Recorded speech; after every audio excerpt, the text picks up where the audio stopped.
Hello everyone, it's Dave again. I've got a game for us. This will be a French defense. This game I played on the Fritz server.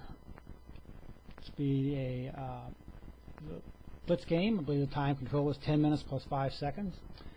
And the ECO code is C02. The themes will be the correct capture, keeping the king in the center, make your move after assessing the board, not before, and errors. And I'm going to tell you right now, say up front that this is not the most perfectly played game. There's some errors made on both sides. But I think the themes that I want to go over, especially about the recapturing and keeping your king in the center and pins, you'll find to be very informative, or at least I hope you do.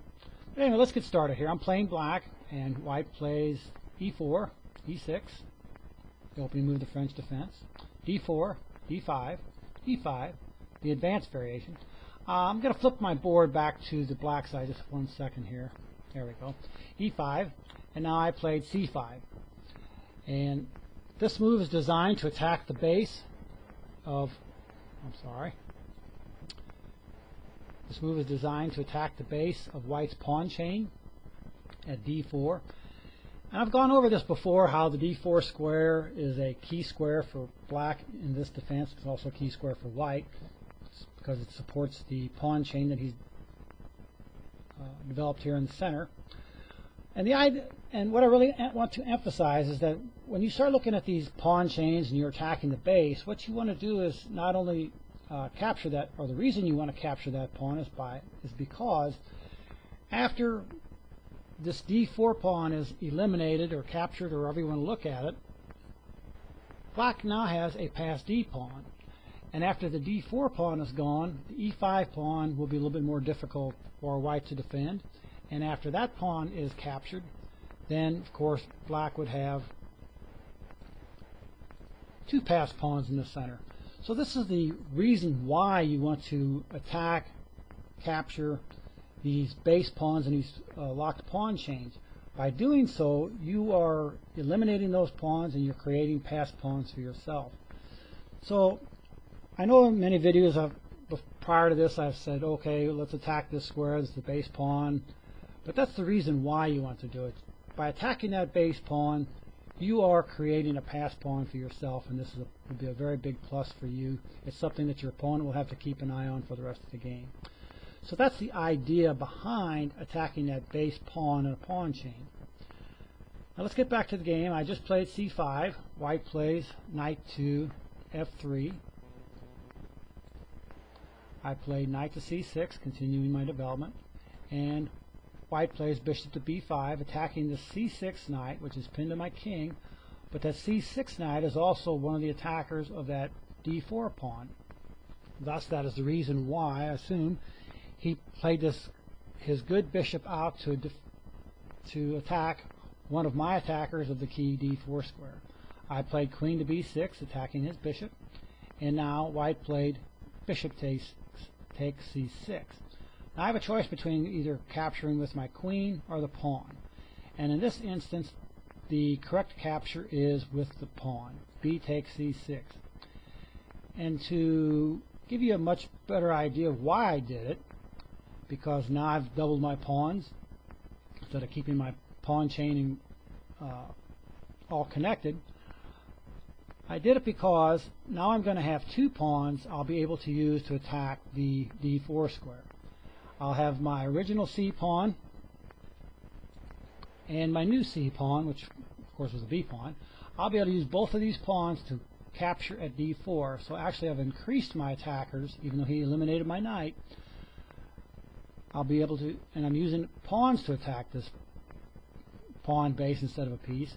I've now got two pawns attacking that d4 square. So I hope that helps clarify why I captured with the b pawn instead of my queen and doubling up these pawns.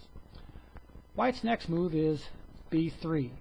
He could have played, of course, knight to c3 or c3 or even castle.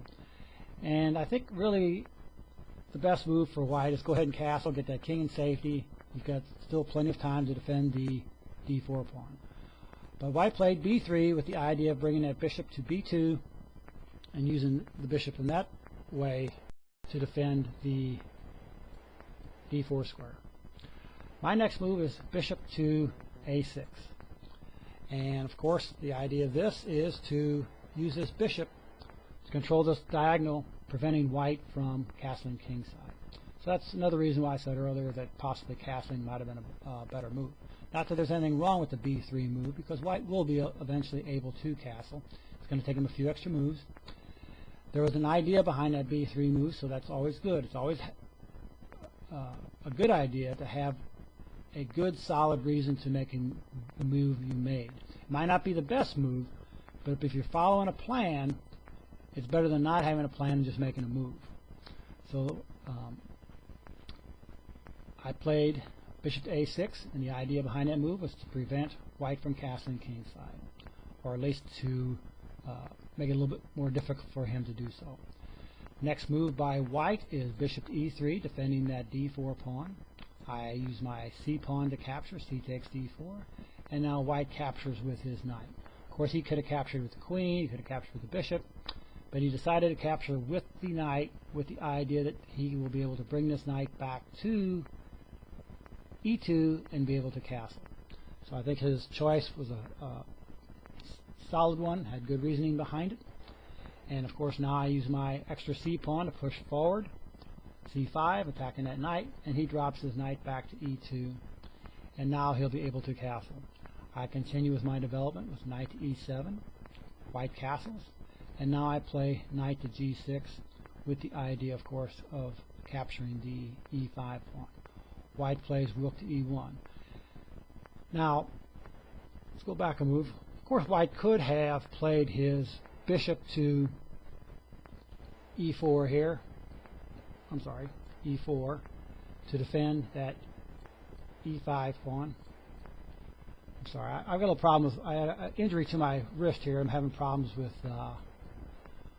using my left hand on the keyboard here. But anyway, the bishop could have moved to f4 to defend that e5 pawn, but what white should have not have done, of course, would play this pawn up to f4 defending it, because by doing so you'd be opening up this diagonal with the queen attacking that king. Yeah, he's got a bishop sitting here, but it wouldn't be very much to be very easy for black to, of course, push this pawn up first, forcing the bishop to move, and then follow up with some more pawn moves, and I would have a possible discover check.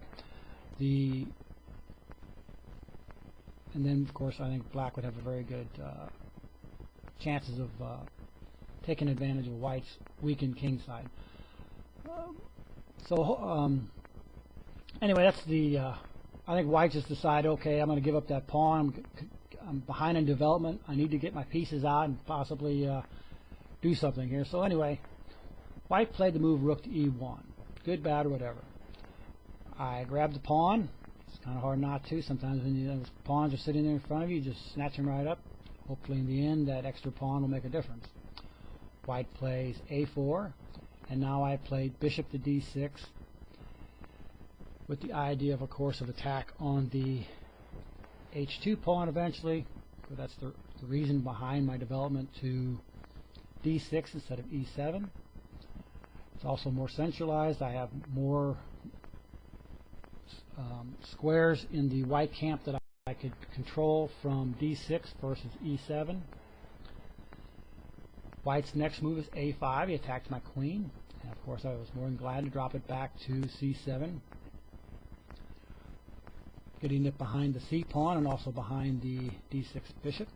White played knight at b to c3, and this is a mistake, and I think you can see why.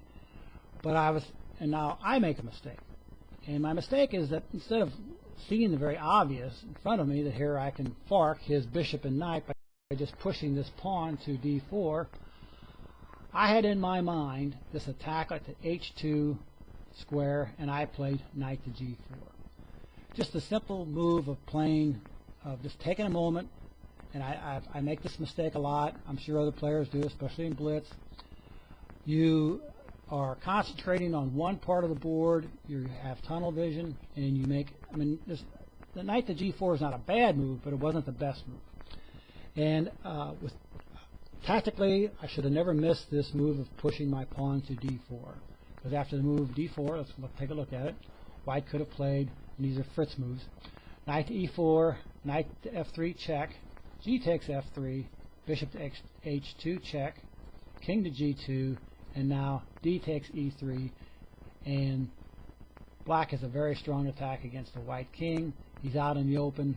He really doesn't have any pawn protection anymore. Black can castle, continue his attack, and he's got a very good game. So, anyway, like I said, I made the move knight to g4. Not a bad move, but wasn't the best move. And now, white makes a blunder simply because of the same thing. After he made that move knight at b to c3, I'm sure he's seen, oh my goodness, he could have forked my two pieces. So as soon as I made that move to knight g4, it was almost like instantaneously he made the move bishop to g5. And this just makes my attack on his king much easier.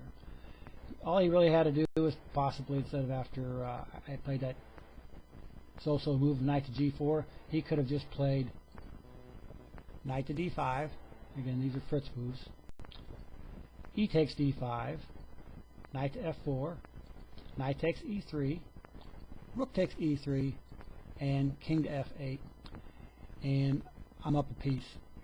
And I will eventually get this my king to safety, and something like maybe g6, king to g7, bring the rook over to either d8 or actually it should be e8, and I would have a very good game. But after like I said, I made this move to knight to g4. White was so relieved he just wanted to move that bishop, get it out of that possible fork, and he played knight to g5, making my task much easier. And now I'm going to do a very nice attack here on white's king. I played bishop takes h2, king to f1, and now I played h6. I wanted to get the bishop out of my hair.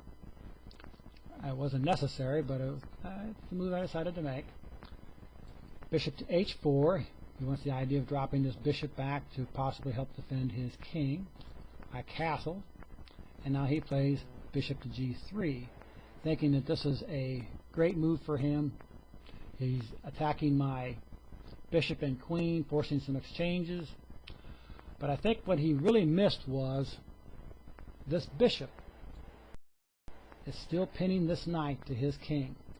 And this knight, if it wasn't for this pin, would be a very good defender of his king side.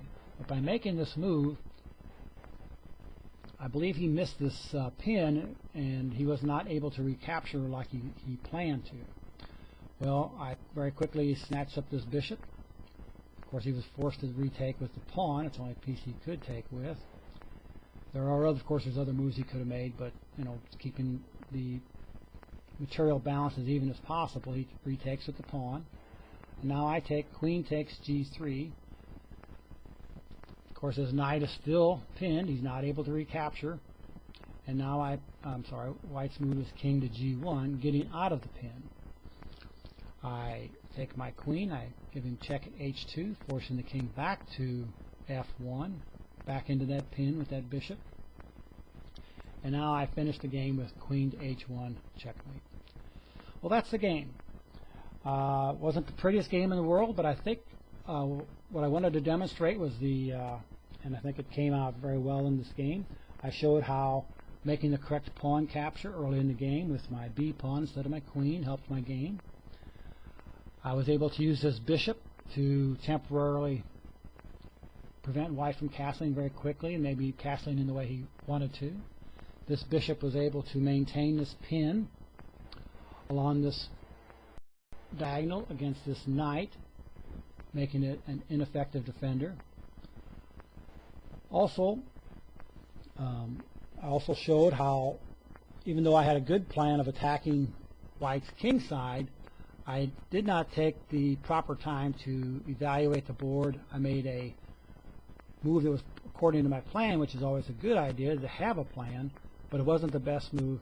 And then white, seeing that I overlooked the best move, moved too quickly himself and actually blundered himself into a mate. So anyway, I hope you enjoyed the game. I enjoyed bringing it to you. Like I said in the beginning, it wasn't the prettiest game, but I think the themes that I wanted to demonstrate were very clear, and I hope you enjoyed, and until next time, have a great day.